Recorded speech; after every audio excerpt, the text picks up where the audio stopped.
Clay fue uno de los dos hijos que tuvo lo que se consideraba una familia negra de clase media de Louisville, Kentucky. Su padre era un hombre enérgico, explosivo, con un punto de amargura. Bebía con exceso. No era un hogar feliz. Cassius encontró en el deporte un sentido, una disciplina y un lugar propio. Sentía que dentro del ring podía controlar su propio entorno. Era como si Dios le estuviera diciendo: esto es lo que se supone que tienes que hacer. Los jóvenes negros de alrededor de 20 años que crecían en los Estados Unidos de principios de los años 60 eran ciudadanos del país, sí. Pero allí donde fueran seguía habiendo carteles que decían blancos y de color. La segregación era legal en restaurantes, baños públicos, tiendas y hoteles. Recordatorios constantes de que eras un ciudadano de segunda clase. Cassius Clay participó en los Juegos Olímpicos de Roma. Ganó la medalla de oro y se sintió muy orgulloso de ser estadounidense. Pero al volver a su país, y a pesar de haber ganado la medalla de oro, comprueba que sigue habiendo restaurantes donde no le permiten la entrada. En algunos lugares le siguen llamando negro, y eso a él no le gusta. Luego firma con Louisville Sponsoring Group, un grupo de acaudalados hombres blancos de Kentucky, que contratan a un entrenador para él, Angelo Dundee. Me llamaron por teléfono. Me preguntaron cómo iba a trabajar con el chico. Les dije que muy despacio porque la transición del boxeo aficionado al profesional lleva su tiempo. Eso les gustó y volvieron a llamarme 20 minutos más tarde. El chico irá mañana. Quiere pelear. Es un chico muy joven, con los ojos bien abiertos y una sonrisa deslumbrante. Llega a Miami. Nunca había visto nada como Miami. Está con Angelo Dundee y su grupo. Jamás había visto nada como el gimnasio de la calle 5. Era una isla de democracia en medio de toda aquella segregación.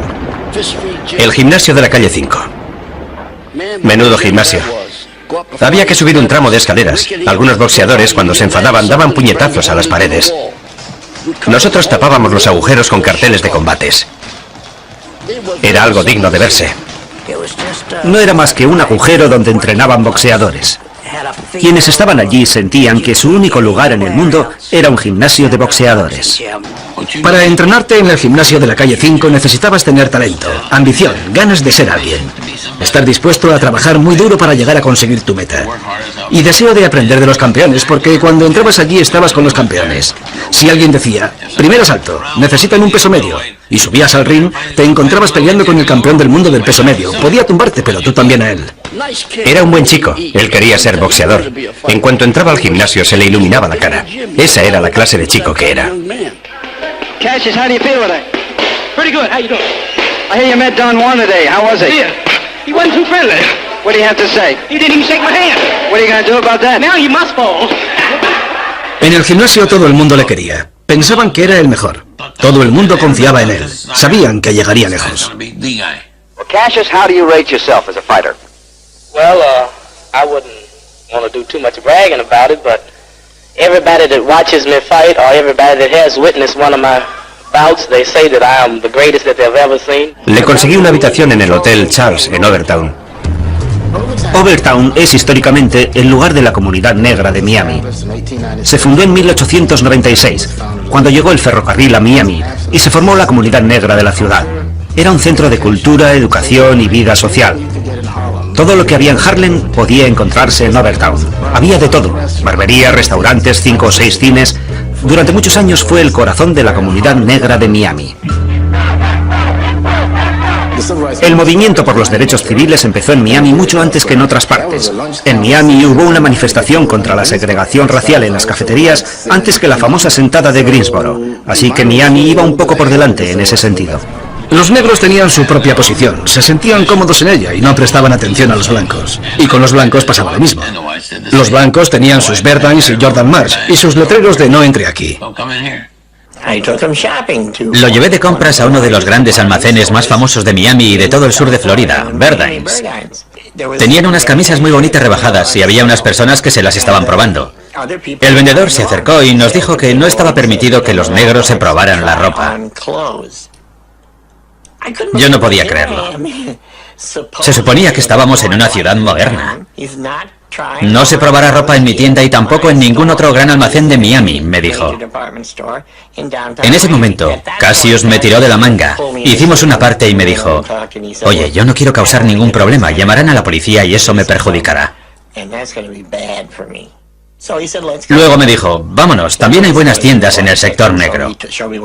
Me mostró dónde estaban y le compramos una ropa muy bonita y unos buenos zapatos en aquella tienda para negros. La segregación racial no era tan severa como en Atlanta o Nueva Orleans, pero sin embargo, existía. El chico no tenía coche. Muchas veces atravesábamos corriendo el paso elevado para ir a South Beach. Un día la poli le paró. Imagínense, un joven alto y delgado corriendo por la autopista. Les dijo, soy el boxeador de Angelo Dundee. Entonces la policía me llamó y yo confirmé sus palabras. Sí, es un gran boxeador. Angelo era el entrenador perfecto para Cassius Clay, porque permitió que Cassius fuera Cassius, dentro y fuera del ring. Angelo entendió perfectamente desde el principio que Cassius lo hacía todo mal desde un punto de vista técnico, aunque podía compensar sus defectos con su velocidad y sus reflejos. Well, I'm sure any heavyweight that follows me in the ring for 6 or 7 rounds, he's mine after that, if he's still standing.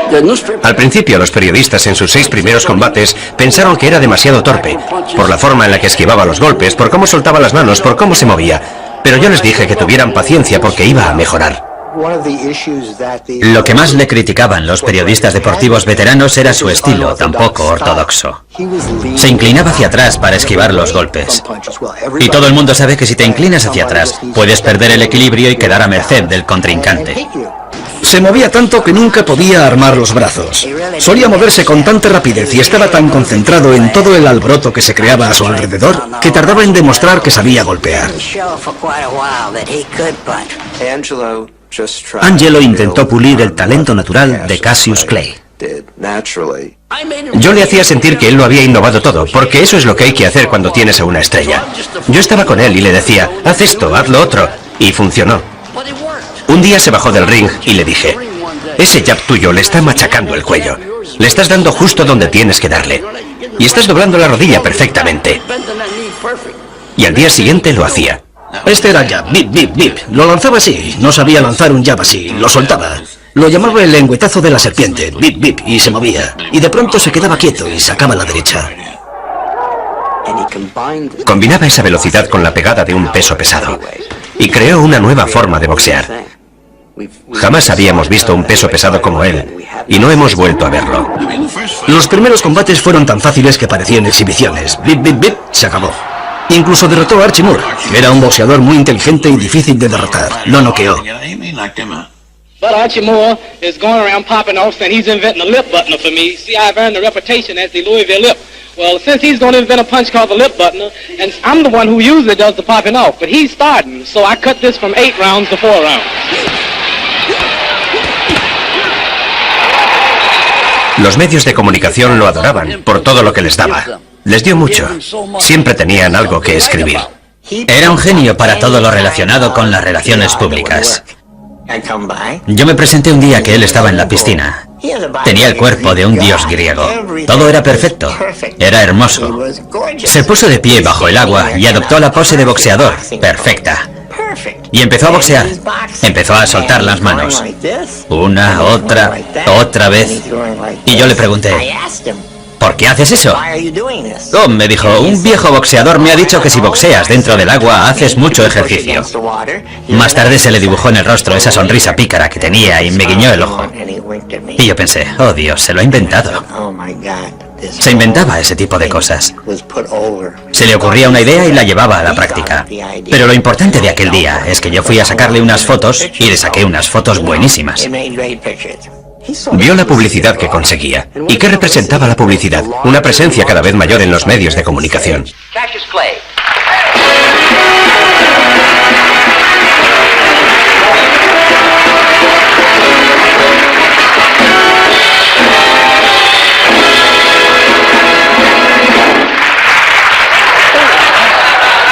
Era perfecto para la televisión, un provocador nato, justo lo que quería la televisión. Well, you recite something and I'll make up the music to it. For a change, do the one about you. This is the legend of Cassius Clay, the most beautiful fighter in the world today. Llevó la rima a un nuevo nivel, con eso de flota como una mariposa y pica como una abeja, y cosas por el estilo. You know how great I am. I don't have to tell you about my strategy. I tell let my trainer tell you. Bodine, come here. Bodine, tell him, what are we going to do? You're going to float like a butterfly and sting like a bee. Ah, rumble, young man, rumble. Ah, that's what we're going to do. You heard it. That's my trainer. He'll tell you. Solíamos hacer rimas en la barbería, y un día llegó y escuchó esa frase y dijo, ese será mi lema. He will be mine in round 9, and if he makes me sore, I'll cut it to 4. Thank you very much. And if that don't do, we'll get him in 2. If he run, we'll get him in 1. And in your heart, you know I'm right. Empezó a ser más hablador cuando conoció a Georgius George en Las Vegas. I saw a wrestler once named Gorgeous George, and the place was jam-packed with people. Cars was lined up for miles. They hated Gorgeous George. They won't even meet, but they paid $100 for a ringside seat. So Gorgeous George walked out with his pretty silver hair, and he was walking so proud, and people was throwing popcorn at him. He said, ah, you bums. Oh, he was hollering at the fans. Oh, I don't care nothing about you. And look, Georgius George decía, no puedo perder. Si pierdo me cortaré mis preciosos rizos rubios en el ring.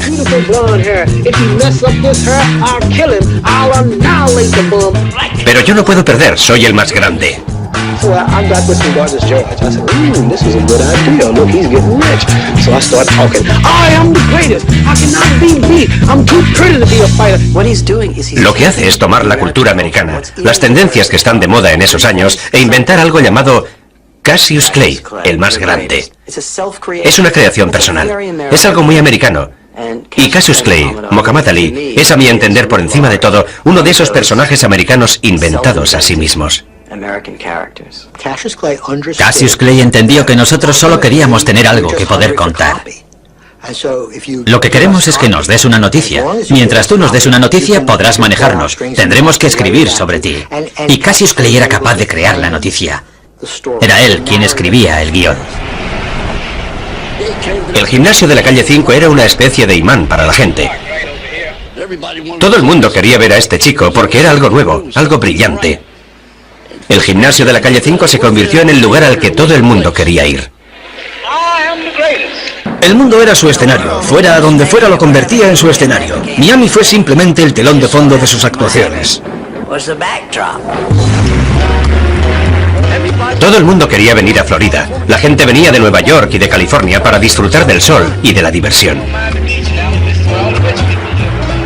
A los comentaristas y periodistas deportivos, a los grandes columnistas, a la gente de la radio y la televisión, les encantaba ir a Miami y quedarse en Miami Beach. Venía mucha gente del norte. El show de Jackie Gleason, televisado para todo el país, se grababa en Miami Beach. Una noche trajo a Jackie Gleason y a Burt Lancaster. Me pasaría el día nombrando a todas las estrellas que vinieron. Cuando esas grandes estrellas terminaban su trabajo en Miami Beach, a la 1 o las 2 de la madrugada, iban a Overtown. Entraban en el Harlem Square Club o en cualquier otro club y tocaban hasta el amanecer. Prácticamente gratis.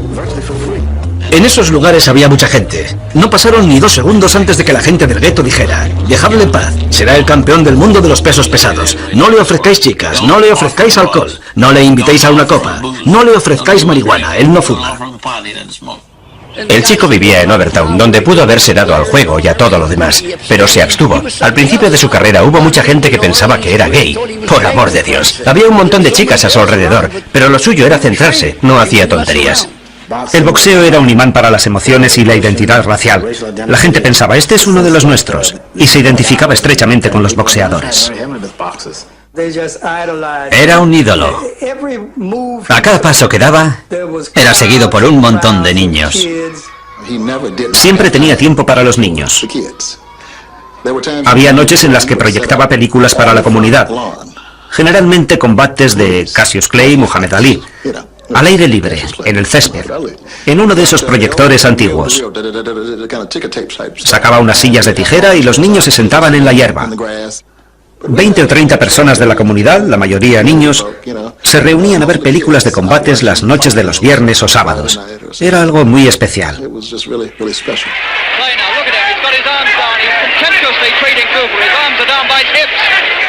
Yo sabía que Henry Cooper era peligroso. Clay no se estaba tomando el combate en serio, porque Cooper sabía pegar. Henry Cooper tenía una buena pegada. Tenía un gancho de izquierda muy peligroso.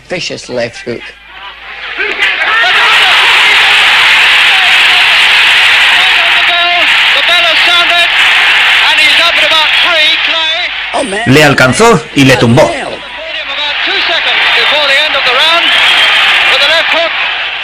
Gracias a Dios sonó la campana. Cooper tenía que haber ganado aquel combate. And I believe that if Henry didn't cut so easy, he would have had a chance to be a champion. Clay demostró tener una barbilla de cristal. Cooper le había tumbado y Clay demostró que no tenía una gran pegada. Y como se había pasado tanto tiempo haciendo el payaso, con sus rimas y sus gestos y sus tonterías, la gente tenía tendencia a no tomarse en serio a Cassius Clay como boxeador. En 1964 había un campeón del mundo de los grandes pesos. Se decía que Liston era Godzilla. Su reinado iba a durar 1000 años. Y era tan bueno que nadie pensaba que pudiera haber alguien capaz de derrotarlo. Tenía muy malas pulgas, un hueso duro de roer. Sonny Liston era un exdelincuente, un pobre diablo que había aprendido a boxear en la cárcel, un protegido de la mafia cuando la mafia dominaba totalmente el boxeo. Sonny Liston era la pesadilla en la imaginación de la asustada población blanca de finales de los 50 y principios de los 60. Liston era virtualmente invencible, una auténtica roca, y tenía una actitud agresivamente hostil que imponía e intimidaba al mismo tiempo. Era un matón. Por eso fue a la cárcel. Y en la cárcel siguió siendo un matón. Daba miedo. Sonny Liston, I watched him here in the gym a few months ago when he was here to fight Howard King. And he can hit a guy in the elbows and just about break his arm. Solíamos ir a los combates de Liston y solíamos retarlo. Liston receives the congratulations to the victor, scorns Cassius Clay, who's heard to say, Liston's not great, he'll fall in 8. Cuando le llegó el momento a Cassius Clay de enfrentarse a Sonny Liston, la opinión general fue que Liston iba a aniquilarlo. Yo estaba convencido de que Liston iba a matarlo. Liston era el asesino, Liston el destructor. Todo el mundo le decía que estaba loco. No te enfrentes a ese tío, espera que se haga mayor, te va a matar.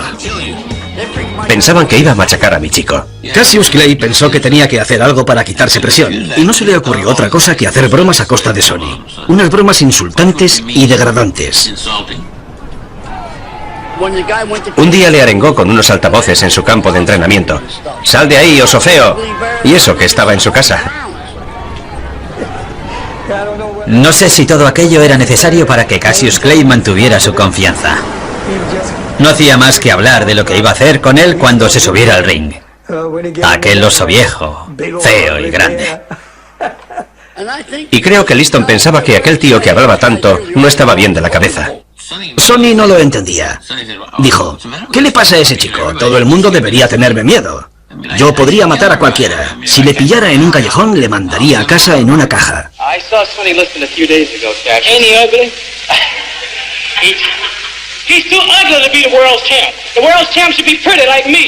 Liston pensaba que Clay era como esos que silban cuando pasan junto a un cementerio. Alguien que estaba asustado y que intentaba hacerse el valiente antes de que le hicieran picadillo.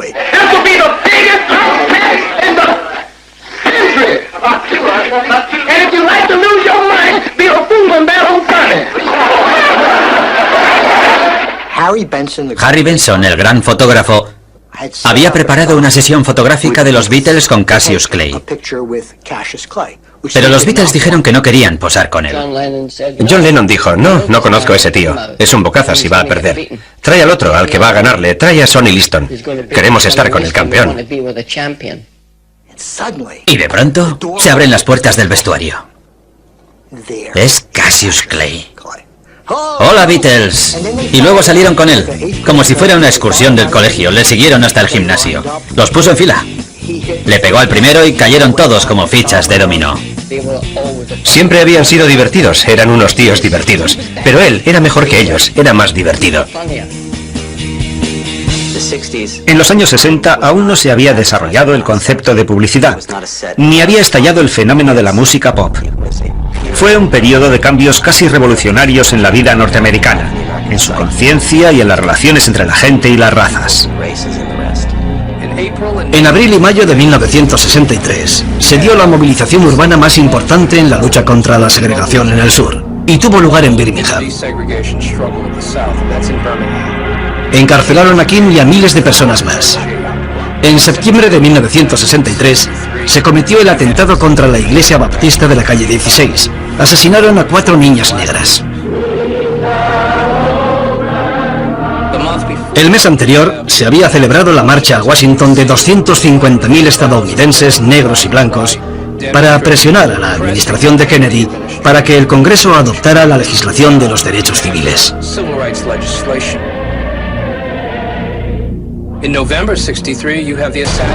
En noviembre de 1963 asesinaron a John Kennedy. Era imposible que un ciudadano negro de este país que viviera en esos años no se sintiera profundamente conmovido por todos esos acontecimientos. El combate entre Sonny Liston y Cassius Clay se celebró en ese contexto. Si Cassius Clay hubiera continuado interpretando su papel de bufón guapo y bravucón, se habría convertido en el niño mimado de la prensa deportiva. Pero cuando antes del combate contra Liston empezaron a circular rumores de que se le había visto en compañía de Malcolm X, muchos miembros de la prensa se llevaron una gran sorpresa. Una vez le oí hablar a Malcolm X. Yo era muy joven, tenía 17 años y estaba en Atlanta. Jamás había oído a nadie hablar así. Me dio mucho miedo. We declare our right on this earth to be a man, to be a human being, to be respected as a human being, to be given the rights of a human being in this society, on this earth, in this day, which we intend to bring into existence by any means necessary. Cuando Malcolm X conoció a Cassius Clay, quedó encantado con él y lo trató como si fuera su hermano pequeño. Y el aprecio fue mutuo. En Estados Unidos, los musulmanes eran una especie de fuerza poderosa y misteriosa que iba a movilizar a todos los negros y convertirlos en una fuerza que se negaría a alistarse en el ejército y que desafiaría a la autoridad establecida. Y tenían un líder muy carismático, Malcolm X. Aunque naturalmente él no era su líder era Elijah Muhammad. Era un grupo que decía que los blancos, lejos de ser superiores a los negros, eran inferiores a los negros, y que los estadounidenses negros deberían sentirse orgullosos de lo que eran. Ese mensaje tenía que resultarle atractivo a un joven negro que se sentía profundamente despreciado, maltratado y relegado. Creo que lo que le ofreció la nación del Islam fue seguridad, una familia. Le hizo sentirse inteligente, algo que jamás había sentido antes.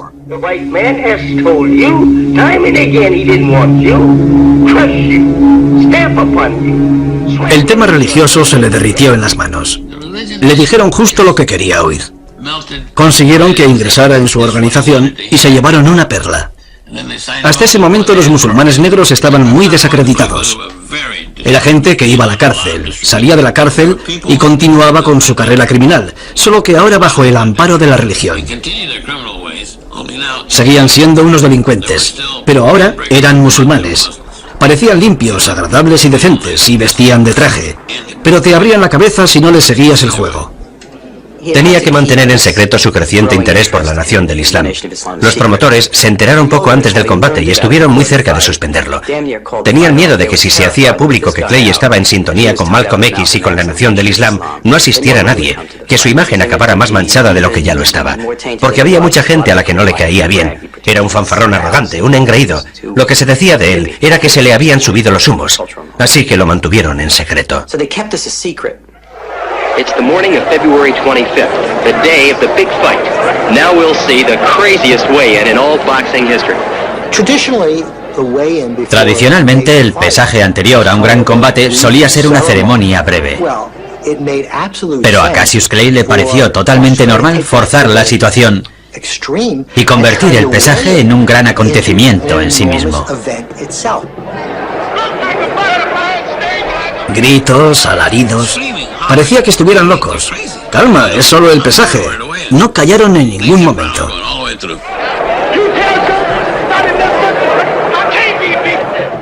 Liston pensó que Cassius Clay estaba loco. Y claro, en el patio de la cárcel eso era lo único que podía preocuparle.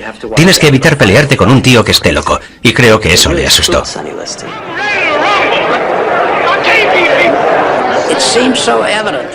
Parecía tan evidente que estaba fuera de control que el médico de la comisión de boxeo de Miami Beach dijo: su presión sanguínea está peligrosamente alta, sus pulsaciones son demasiado altas, y no creo que eso sea bueno en un boxeador que va a participar en un gran combate. Pensaron que iban a suspender el combate en el pesaje. Dijeron que mi muchacho estaba muerto de miedo. Toda la gente del mundo del boxeo estaba de acuerdo en que no iba a durar ni 2 asaltos. Era un bebé contra una bestia. Existía la percepción, al menos eso era lo que se pensaba en mi casa y lo que pensaba yo, de que aquello tenía mala pinta, porque no parecía que Cassius Clay fuera capaz de derrotar a Sonny Liston. En el primer combate contra Liston nadie daba nada por mi chico, nadie le daba la menor posibilidad. En el fondo, todos esperábamos sinceramente que pudiera con él. Pero había muchas dudas, por la ferocidad de Liston. Yo entendí perfectamente que tenía que disfrutar todo lo que pudiera de aquella semana, porque jamás volvería a ver a Cassius Clay. Confiaba en que no resultara tan mal parado físicamente como para que le quedaran secuelas de por vida.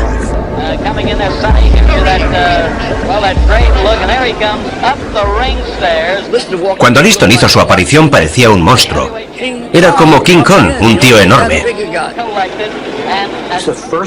Era la primera vez que los veíamos juntos. Y la sorpresa fue generalizada. Cassius Clay era mucho más alto. La mirada de Liston es feroz, pero tiene que mirar hacia arriba. No puede mirar hacia abajo porque mi chico es más alto. All set now. World Heavyweight Boxing title on the line. Cassius Clay on the move as we see, looking to get Sonny to run. Carrying his left hand dangerously low. Suben juntos al ring y, desde el primer momento, Clay saca a relucir el arma más importante de su arsenal, su rapidez. Es demasiado rápido para Liston. Cassius, awkwardly fast. Good long left lead that might keep the champion a bit off balance. Entonces le alcanzó. Le soltó una derecha terrible. Una derecha preciosa, un gran golpe. Pensábamos que Liston le iba a hacer picadillo, y aquello era increíble. En el primer asalto quedó demostrado que aquel chaval sabía boxear. Champion Joe Louis. Look at the guy yawning. Tell us what you think at the end of one. I completely high-class Sonny Liston in this round. I hope that Clay don't look too confident to do that. He gonna get knocked out. Fue como si a la gente se le abrieran los ojos de repente. Cielos, Cassius Clay sabe boxear y está controlando la situación. Aunque existía el convencimiento generalizado de que Liston tenía una bomba. Y de que en algún momento iba a acabar aquella parodia y le iba a dar duro de verdad. Y aquel sería el final de Cassius Clay. Liston no hacía más que lanzar ganchos de izquierda al aire. Liston no sabía lo fuerte que era el jab de mi chico. La cabeza de Liston se iba hacia atrás cuando le alcanzaba. Veías cómo retrocedía el cuello y eso es por el impacto del jab. Su jab le hizo mucho daño. No nos confundamos con eso. Un jab es un golpe en la cara. Un jab duele. Un jab te puede romper la nariz. Puede causarte un corte en la ceja. Para hacerlo aún más efectivo, en el momento del impacto giraba la muñeca para causarle cortes más profundos en la cara.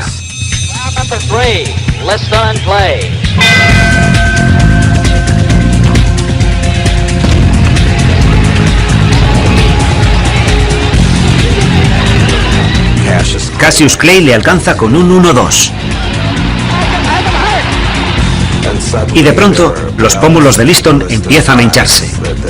Tiene un corte y empieza a sangrar.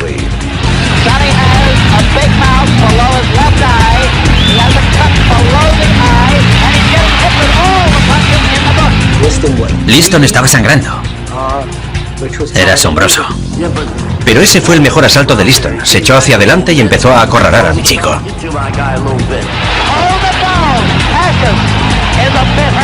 A mí me parecía que sobre el combate pendía un aura de inexorabilidad. Es cuestión de tiempo que Liston lo noquee. Y entonces Liston intenta jugar sucio. Pide en su rincón que bañen sus guantes. Les pide que pongan una sustancia cáustica en sus guantes para, como último recurso, poder cegar a Clay y ganar el combate. Joe Polino se encarga de curar el corte. Joe hacía eso muy bien. Creo que Joe solía usar la solución Monsell, que tiene cloruro férrico. Eso quema los tejidos. Y está prohibido en el boxeo, porque es cáustico. En las imágenes se ve cómo intenta engancharse con él constantemente. Y le pone la cara aquí. Le apoya la cara en el hombro y se la restriega por la cara de Clay. Y si te entra en el ojo una pequeña partícula de ese líquido, sientes como si tuvieras un hierro en el ojo. Clay volvió al rincón. Y en ese momento Angelo Dundee le prestó a Cassius Clay el servicio más importante de toda su vida. Le dije que se sentara. Él me dijo que le cortara los guantes. No puedo cortarte los guantes, le dije. Los necesitas, siéntate, deja que te vean. Él no hacía más que parpadear. Yo empecé a echarle agua a los ojos, le limpié bien con la esponja. Y Angelo le dice: escucha, muchacho, está en juego el título mundial. Vuelve a pelear ahora mismo. Y eso es lo que hice. No podía retirarse, por eso le dije que aguantara.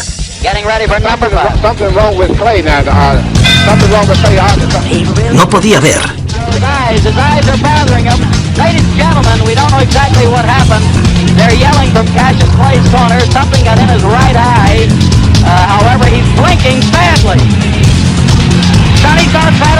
Todo lo que ha trabajado, todo lo que ha entrenado, todo se va a ir al garete porque Liston lo va a noquear, porque no ve nada.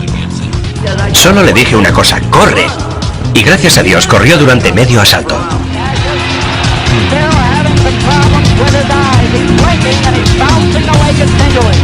Si hubiese estado cualquier otro en su rincón, habría tirado la toalla. Ningún otro lo habría mandado a pelear medio ciego. Angelo era el único que tenía tanta fe en él como para curarlo y obligarlo a seguir peleando. Porque para obligar a un boxeador que está medio ciego a pelear contra uno de los mejores boxeadores del mundo, hay que tener muchos arrestos o ser un estúpido. Y Liston empieza a cansarse por culpa de todos los golpes que está fallando. Cuando esos tíos tan pesados fallan un golpe, pierden mucha energía. Y mi chico ya está empezando a recuperarse. Está empezando a ver lo que pasa. Ya puede cubrirse la cabeza con la mano. Está recuperando la visión. En ese asalto en el que no podía ver, le planteó muchas dificultades a Sonny Liston con su forma de boxear, su velocidad, su jab, su valentía y su capacidad para encajar los golpes. Liston estaba completamente desanimado porque no pudo acabar con él cuando mi chico no podía ver. Y cuando empezó el siguiente asalto, mi chico le lanzó una serie de golpes y de pronto Liston dejó de sacar las manos.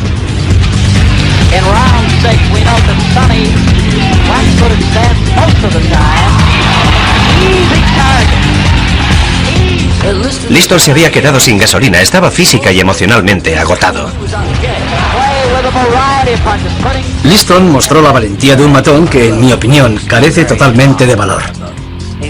Era bueno mientras le dejaran machacar sin piedad a alguien, pero cuando alguien le hacía frente ya no era tan valiente. Yo estoy en el rincón de Liston y oigo cómo sus managers le dicen: tienes que continuar, Sonny, o serás un vagabundo toda tu vida. Eso es lo que le gritaban: tienes que continuar. Entonces veo que Clay está mirando a Sonny Liston. Él sabía que Liston no iba a continuar.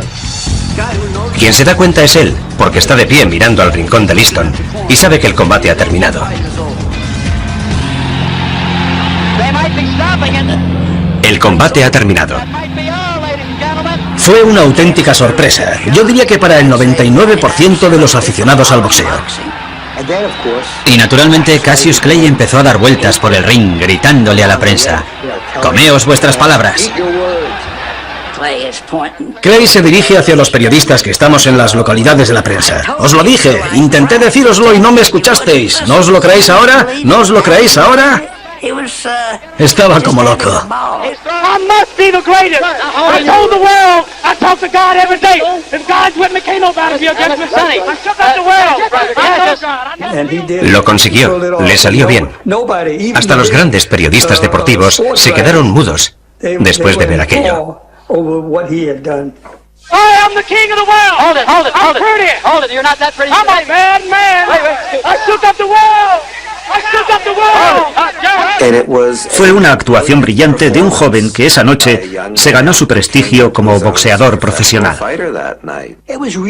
No fue fácil entender cómo había terminado el combate. Un campeón del mundo no tira la toalla, muere en el ring. Es algo consustancial al boxeador que es considerado el hombre más peligroso de Estados Unidos, cuando ser campeón del mundo de los pesos pesados significaba algo. ¿Qué era lo que no sabíamos? ¿Había regalado Sonny Liston el combate? Mi chico derrotaría a Liston todos los días de la semana. Ciertos boxeadores derrotan a ciertos boxeadores. Estaba escrito. Una victoria de Sonny Liston habría significado el fin de Cassius Clay. Puede que jamás hubiéramos conocido a Mohamed Ali, porque para entonces todo el mundo sabía que era seguidor de Elijah Muhammad. Malcolm X era ya una presencia visible, y si Liston hubiera conseguido la victoria esa noche, es bastante posible que el poder establecido nunca hubiese permitido que Cassius Clay volviera a pelear por el campeonato del mundo de los pesos pesados. Libra el combate, lo gana y da una conferencia de prensa unos días más tarde en la que anuncia que ya no soy Cassius Clay. De hecho, creo que dijo que era Cassius X. Fue un nombre de transición hasta que eligió llamarse Mohamed Ali. Dijo que no volvería a utilizar lo que definió como su nombre de esclavo y que estaría muy agradecido si todo el mundo tomaba nota y respetaba su decisión. Aunque, como es de suponer, no todo el mundo estaba preparado para ello. Recuerdo bien la reacción. Horror. Horror, ¿cómo se ha atrevido? ¿Está loco? Será su ruina. La América Blanca no le apoyará, y no lo hizo. La respuesta a su anuncio fue de incredulidad. Después de la victoria, Cassius Clay fue a Nueva York. El infame Malcolm X le escolta por las calles de Harlem y la prensa se frota las manos. Empieza a correrse la voz de que cualquier día de estos, Malcolm va a abandonar la nación del Islam. Elijah Muhammad, the head of the movement, is the father of 8 children by 6 different teenage girls. Malcolm X se entera de que Elijah Muhammad ha dejado embarazadas a varias de sus secretarias y se siente profundamente traicionado. Se siente traicionado como persona y se siente religiosa, ética y moralmente traicionado por el hombre en quien había confiado en cuerpo y alma. Así que lo cuestionó todo, incluso el credo de la nación del Islam y su hipocresía. Había dos hombres que por encima de los demás quería que abandonaran con él la nación del Islam. Uno era Louis X, que era ministro en Boston, hoy en día conocido como Louis Farrakhan. Y la segunda persona era Cassius Clay. Es precisamente en ese momento cuando astutamente Elijah Muhammad desvía la atención dándole a Cassius X un nombre original. This is a gift our leading teacher for waking all of us up because we were in a bad state of condition before we heard him. Malcolm llevaba una década siendo el ministro más destacado de la nación del Islam. Y sin embargo, es Cassius, mucho antes que Malcolm X, quien merece el honor de llevar el nombre de Muhammad Ali. Jaque mate. La suerte está echada. 2 días más tarde, Malcolm abandona la nación del Islam. Creo que le sorprendió que Clay no se fuera con él.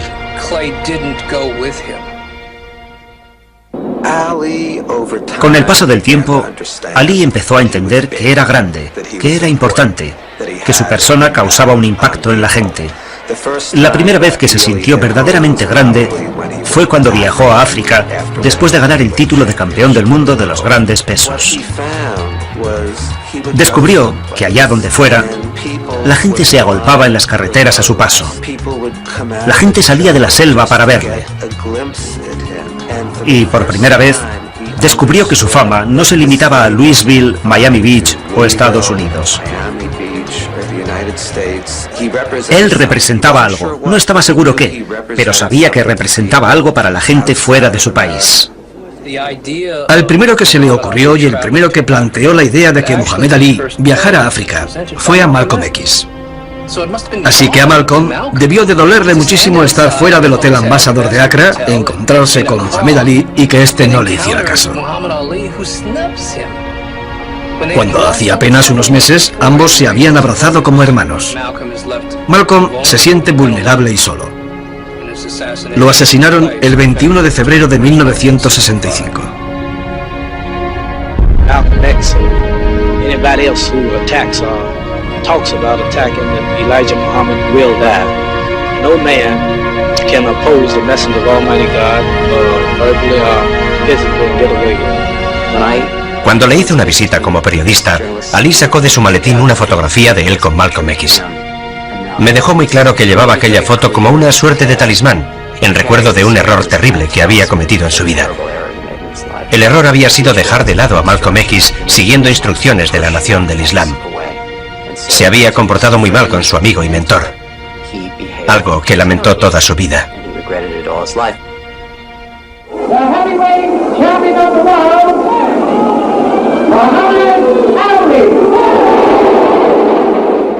Creíamos que en el segundo combate Liston lo aniquilaría. Para él, pensar en volver a enfrentarse a Liston era como, ya recibiste lo tuyo una vez, no vuelvas a intentarlo.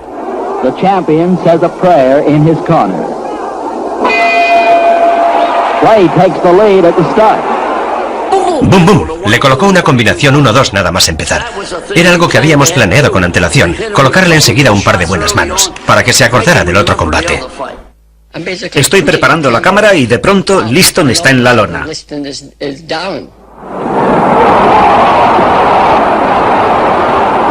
No vi ni un puñetazo. La mano que le alcanzó, créame, fue una mano perfecta. Una mano derecha en la cabeza. ¡Bum! Se derrumba. Liston no vio el golpe. Ese es el golpe que te tumba, el golpe que no ves. Todavía se sigue hablando de que Liston había regalado el primer combate. Y después del segundo había incluso más motivos para decir que lo había regalado. No creo que en aquel momento su actuación en aquellos dos combates convenciera a nadie de que había derrotado a Liston y de que estaba en camino de convertirse, sin la menor duda, en el mejor peso pesado de todos los tiempos. Eso llegaría más tarde. Sonny Liston es la figura triste de esta historia.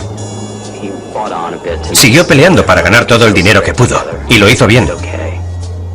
Pero se convirtió en un títere en manos de la mafia en Las Vegas, hasta que dejaron de contar con él, porque dejó de hacerles ganar dinero. Y se convirtió en adicto a la droga. Y en 1970, su mujer lo encontró muerto en casa, con una jeringuilla de heroína colgándole del brazo. Llevaba varios días muerto. Una escena muy triste. He visto en compañía de Ali imágenes de la mayoría de sus combates. Y una vez, Mohamed se quedó pensativo y me dijo, ¿sabes? Me gustaría que Sonny Liston siguiera vivo. Es una lástima que muriera. Sería divertido hablar con él. Dos viejos boxeadores charlando juntos. Y yo le pregunté, ¿qué le dirías? Y Ali abrió los ojos y me dijo, tío, qué miedo dabas. En 1966, más de la mitad de los afroamericanos se oponían a la guerra de Vietnam. El número de negros que moría en Vietnam era desproporcionado.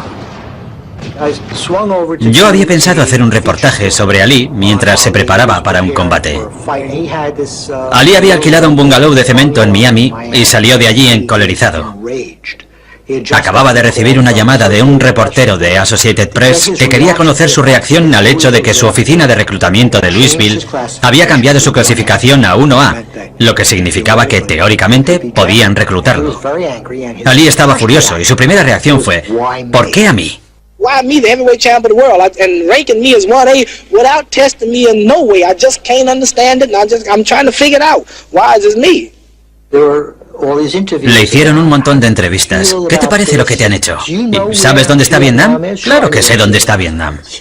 Yo apenas sabía dónde estaba Vietnam. ¿Quién sabía dónde estaba Vietnam? Campeón, ¿qué te parece ir a Vietnam a matar a unos cuantos Vietcongs? Yo no tengo nada contra el Vietcong. Y entonces se produjo un silencio maravilloso en el que todo el mundo, excepto yo, comprendió que teníamos la frase. Teníamos el titular. Su reacción cayó como una bomba. Nada de lo que había hecho Ali hasta entonces podía compararse con su negativa a ir a Vietnam. Mucha gente de la comunidad negra se sentía confusa. No entendía por qué se ponía en aquella situación. Creían que había tomado un camino de autodestrucción. Cuando salió toda esa polémica, cuando se negó a ir a Vietnam, yo dije, escuchen, hay un motivo, el chico es sincero. Son sus principios, él es así, lo siente así, es honrado. Cassius Clay, or as he prefers to be called, Muhammad Ali, reports to an Army induction center in Houston, Texas. However, he says he will refuse on religious grounds to take the Army oath, an act that could cost him a $10,000 fine or a 5-year prison sentence or both. Cassius Clay left the induction center to the cheers of supporters chanting, "If he don't go, we don't go." Suddenly, de pronto ya no parecía de cobardes negarse a ir a la guerra de Vietnam. El superhombre, el campeón del mundo de los pesos pesados, el hombre más duro del planeta, también estaba en contra de la guerra. Why should me and other so-called Negroes go 10,000 miles away from home here in America to drop bombs and bullets on other innocent brown people who's never bothered us? And I will say directly, no, I will not go. Ali no quería ser un negro al que los blancos le envían a matar gente de piel marrón. Los negros siempre han admirado a otros negros que le plantan cara al gobierno. Ha habido muy pocos de nosotros que se hayan atrevido a hacerlo. Así que todo el que lo hace despierta una gran admiración. La reacción fue instantánea y devastadora. Porque las comisiones de boxeo tienen carácter estatal y municipal y dependen en gran medida de condicionantes políticos. Así que enseguida empezaron a sancionarle y a prohibirle pelear. Había cruzado el Rubicón. No tardaron en desposeerlo del título. Abandonó su carrera boxística por defender sus creencias religiosas y se mantuvo firme. I would like to say that I did not lose a thing up until this very moment. I haven't lost one thing. I have gained a lot. Number one, I have gained a peace of mind. I have gained a peace of heart. I now know that I'm in content with Almighty God Himself, whose proper name is Allah. Cassius había dejado de existir. Y el hombre que se había convertido en Muhammad Ali estaba ya plenamente identificado con ese nombre y con lo que significaba. Fue ese Ali el que trascendió al deporte y el que se convirtió en una figura histórica. La verdad es que Muhammad Ali no entendía lo importante que era. No sabía que gente como Nelson Mandela escuchaba sus combates por la radio en su celda de Sudáfrica. No entendía que había niños negros creciendo en este país cuyos padres habían pensado que era mejor ser blanco que negro, pero que cuando Muhammad Ali empezó a decir que lo negro es bello, se sintieron tan felices de ser negros como cualquier blanco de ser blanco. Figuras de ese calibre no surgen todos los días.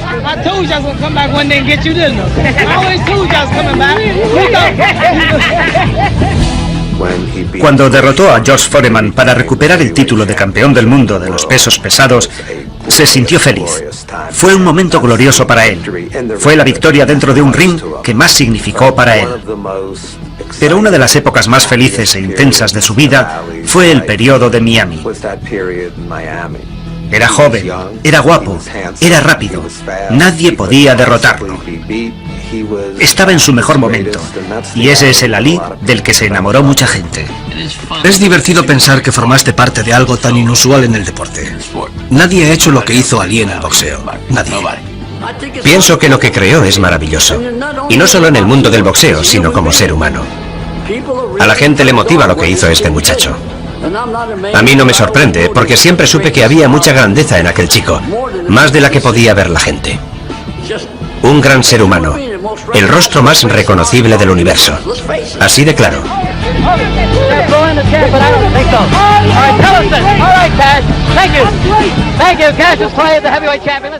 Allí estabas con los campeones. Si alguien decía, primer asalto, necesitan un peso medio, y subías al ring, te encontrabas peleando con el campeón del mundo del peso medio. Podía tumbarte, pero tú también a él. Era un buen chico, él quería ser boxeador. En cuanto entraba al gimnasio se le iluminaba la cara. Esa era la clase de chico que era. Cassius, how do you feel today? Pretty good. How you doing? I hear you met Don Juan today. How was he? Yeah. He wasn't too friendly. What do you have to say? He didn't even shake my hand. What are you going to do about that? Now you must fall. En el gimnasio todo el mundo le quería. Pensaban que era el mejor. Todo el mundo confiaba en él. Sabían que llegaría lejos. Well, Cassius, how do you rate yourself as a fighter? Well, I wouldn't want to do too much bragging about it, but everybody that watches me fight or everybody that has witnessed one of my bouts, they say that I am the greatest that they've ever seen. Le conseguí una habitación en el Hotel Charles, en Overtown. Overtown es históricamente el lugar de la comunidad negra de Miami. Se fundó en 1896, cuando llegó el ferrocarril a Miami y se formó la comunidad negra de la ciudad. Era un centro de cultura, educación y vida social. Todo lo que había en Harlem podía encontrarse en Overtown. Había de todo: barberías, restaurantes, 5 o 6 cines. Durante muchos años fue el corazón de la comunidad negra de Miami. El movimiento por los derechos civiles empezó en Miami mucho antes que en otras partes. En Miami hubo una manifestación contra la segregación racial en las cafeterías antes que la famosa sentada de Greensboro, así que Miami iba un poco por delante en ese sentido. Los negros tenían su propia posición, se sentían cómodos en ella y no prestaban atención a los blancos. Y con los blancos pasaba lo mismo. Los blancos tenían sus Burdines y Jordan Marsh y sus letreros de no entre aquí. Lo llevé de compras a uno de los grandes almacenes más famosos de Miami y de todo el sur de Florida, Burdines. Tenían unas camisas muy bonitas rebajadas y había unas personas que se las estaban probando. El vendedor se acercó y nos dijo que no estaba permitido que los negros se probaran la ropa. Yo no podía creerlo. Se suponía que estábamos en una ciudad moderna. No se probará ropa en mi tienda y tampoco en ningún otro gran almacén de Miami, me dijo. En ese momento, Cassius me tiró de la manga. Hicimos una parte y me dijo: oye, yo no quiero causar ningún problema, llamarán a la policía y eso me perjudicará. Luego me dijo: vámonos, también hay buenas tiendas en el sector negro. Me mostró dónde estaban y le compramos una ropa muy bonita y unos buenos zapatos en aquella tienda para negros. La segregación racial no era tan severa como en Atlanta o Nueva Orleans, pero sin embargo, existía. El chico no tenía coche. George decía: no puedo perder. Si pierdo me cortaré mis preciosos rizos rubios en el ring.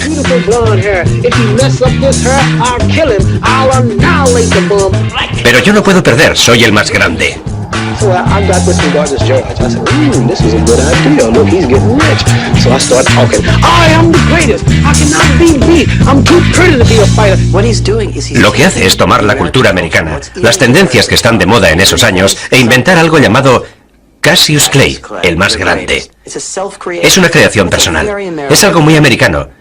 Y Cassius Clay, Muhammad Ali, es a mi entender por encima de todo uno de esos personajes americanos inventados a sí mismos. Cassius Clay entendió que nosotros solo queríamos tener algo que poder contar. Lo que queremos es que nos des una noticia. Mientras tú nos des una noticia, podrás manejarnos. Tendremos que escribir sobre ti. Y Cassius Clay era capaz de crear la noticia. Era él quien escribía el guión. El gimnasio de la calle 5 era una especie de imán para la gente. Todo el mundo quería ver a este chico porque era algo nuevo, algo brillante. El gimnasio de la calle 5 se convirtió en el lugar al que todo el mundo quería ir. El mundo era su escenario, fuera donde fuera lo convertía en su escenario. Miami fue simplemente el telón de fondo de sus actuaciones. Todo el mundo quería venir a Florida. La gente venía de Nueva York y de California para disfrutar del sol y de la diversión. A los comentaristas y periodistas deportivos, a los grandes columnistas, a la gente de la radio y la televisión, les encantaba ir a Miami y quedarse en Miami Beach. Venía mucha gente del norte. El show de Jackie Gleason, televisado para todo el país, se grababa en Miami Beach. Una noche trajo a Jackie Gleason y a Burt Lancaster. Me pasaría el día nombrando a todas las estrellas que vinieron. Cuando esas grandes estrellas terminaban su trabajo en Miami Beach, a la 1 o las 2 de la madrugada, iban a Overtown. Entraban en el Harlem Square Club o en cualquier otro club y tocaban hasta el amanecer, prácticamente gratis. En esos lugares había mucha gente. No pasaron ni 2 segundos antes de que la gente del gueto dijera: dejadle en paz, será el campeón del mundo de los pesos pesados. No le ofrezcáis chicas, no le ofrezcáis alcohol, no le invitéis a una copa, no le ofrezcáis marihuana, él no fuma. El chico vivía en Overtown, donde pudo haberse dado al juego y a todo lo demás, pero se abstuvo. Al principio de su carrera hubo mucha gente que pensaba que era gay. Por amor de Dios. Había un montón de chicas a su alrededor, pero lo suyo era centrarse, no hacía tonterías. El boxeo era un imán para las emociones y la identidad racial. La gente pensaba, este es uno de los nuestros. Muchas veces atravesábamos corriendo el paso elevado para ir a South Beach. Un día la poli le paró.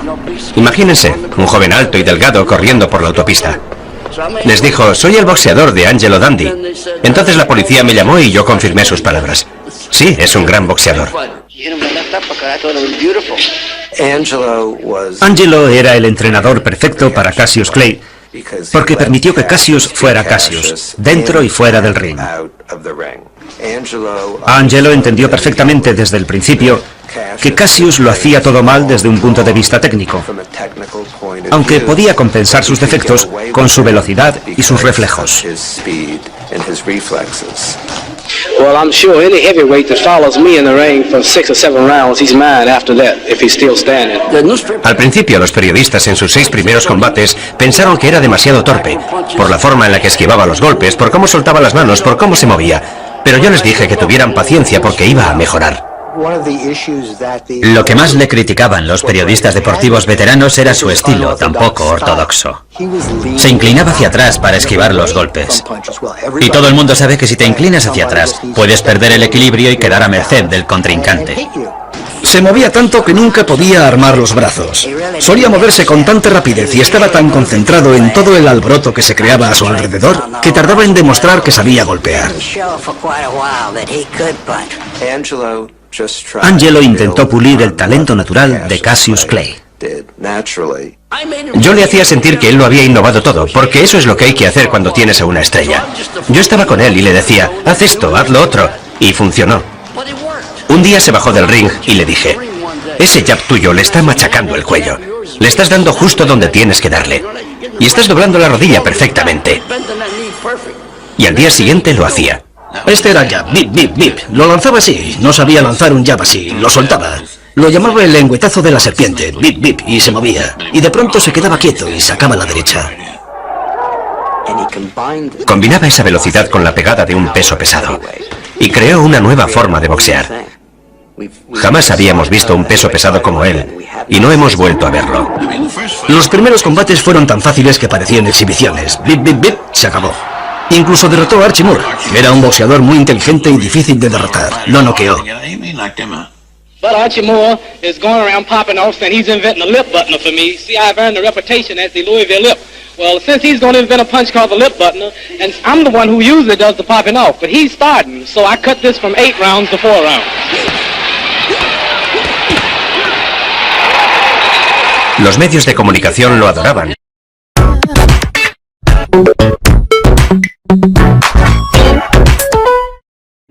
Nada del pasado de Cassius Clay le había preparado para ser Mohamed Ali. Cassius Clay fue uno de los 2 hijos que tuvo lo que se consideraba una familia negra de clase media de Louisville, Kentucky. Su padre era un hombre enérgico, explosivo, con un punto de amargura. Bebía con exceso. No era un hogar feliz. Cassius encontró en el deporte un sentido, una disciplina y un lugar propio. Sentía que dentro del ring podía controlar su propio entorno. Era como si Dios le estuviera diciendo: esto es lo que se supone que tienes que hacer. Los jóvenes negros de alrededor de 20 años que crecían en los Estados Unidos de principios de los años 60 eran ciudadanos del país, sí. Pero allí donde fueran seguía habiendo carteles que decían blancos y de color. La segregación era legal en restaurantes, baños públicos, tiendas y hoteles. Recordatorios constantes de que eras un ciudadano de segunda clase. Cassius Clay participó en los Juegos Olímpicos de Roma. Ganó la medalla de oro y se sintió muy orgulloso de ser estadounidense. Pero al volver a su país, y a pesar de haber ganado la medalla de oro, comprueba que sigue habiendo restaurantes donde no le permiten la entrada. En algunos lugares le siguen llamando negro, y eso a él no le gusta. Luego firma con Louisville Sponsoring Group, un grupo de acaudalados hombres blancos de Kentucky, que contratan a un entrenador para él, Angelo Dundee. Me llamaron por teléfono. Me preguntaron cómo iba a trabajar con el chico. Les dije que muy despacio porque la transición del boxeo aficionado al profesional lleva su tiempo. Eso les gustó y volvieron a llamarme 20 minutos más tarde. El chico irá mañana. Quiere pelear. Es un chico muy joven, con los ojos bien abiertos y una sonrisa deslumbrante. Llega a Miami. Nunca había visto nada como Miami. Está con Angelo Dundee y su grupo. Jamás había visto nada como el gimnasio de la calle 5. Era una isla de democracia en medio de toda aquella segregación. El gimnasio de la calle 5. Menudo gimnasio. Había que subir un tramo de escaleras. Algunos boxeadores, cuando se enfadaban, daban puñetazos a las paredes. Nosotros tapábamos los agujeros con carteles de combates. Era algo digno de verse. No era más que un agujero donde entrenaban boxeadores. Quienes estaban allí sentían que su único lugar en el mundo era un gimnasio de boxeadores. Para entrenarte en el gimnasio de la calle 5 necesitabas tener talento, ambición, ganas de ser alguien. Estar dispuesto a trabajar muy duro para llegar a conseguir tu meta. Y deseo de aprender de los campeones, porque cuando entrabas... Por todo lo que les daba. Les dio mucho. Siempre tenían algo que escribir. Era un genio para todo lo relacionado con las relaciones públicas. Yo me presenté un día que él estaba en la piscina. Tenía el cuerpo de un dios griego. Todo era perfecto. Era hermoso. Se puso de pie bajo el agua y adoptó la pose de boxeador. Perfecta. Y empezó a boxear. Empezó a soltar las manos. Una, otra vez. Y yo le pregunté, ¿por qué haces eso? Oh, me dijo, un viejo boxeador me ha dicho que si boxeas dentro del agua haces mucho ejercicio. Más tarde se le dibujó en el rostro esa sonrisa pícara que tenía y me guiñó el ojo. Y yo pensé, oh Dios, se lo ha inventado. Se inventaba ese tipo de cosas. Se le ocurría una idea y la llevaba a la práctica. Pero lo importante de aquel día es que yo fui a sacarle unas fotos y le saqué unas fotos buenísimas. Vio la publicidad que conseguía. ¿Y qué representaba la publicidad? Una presencia cada vez mayor en los medios de comunicación. Cassius Clay.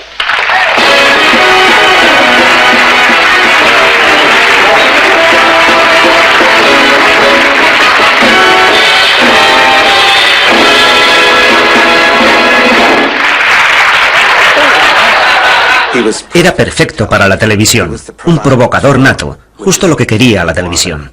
Well, you recite something and I'll make up the music to it. For a change, do the one about you.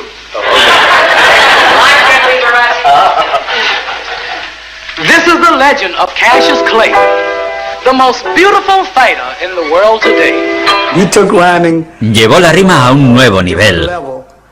Con eso de flota como una mariposa y pica como una abeja. Y cosas por el estilo. You know how great I am. I don't have to tell you about my strategy. I tell my trainer, say, Bodine, come here. Bodine, tell him, what are we going to do? You're going to float like a butterfly and sting like a bee. Ah, rumble, young man, rumble. Ah, that's what we're going to do. You heard it. That's my trainer. He'll tell you. Solíamos hacer rimas en la barbería. Y un día llegó y escuchó esa frase y dijo, ese será mi lema. He will be mine in round 9, and if he makes me sore, I'll cut it to 4. Thank you very much. And if that don't do, we'll get him in 2. If he run, we'll get him in 1. And in your heart, you know I'm right.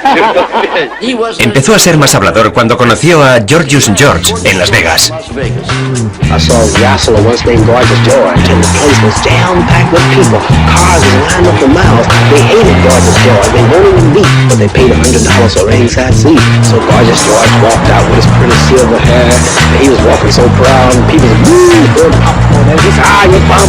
Ah, he was hollering at the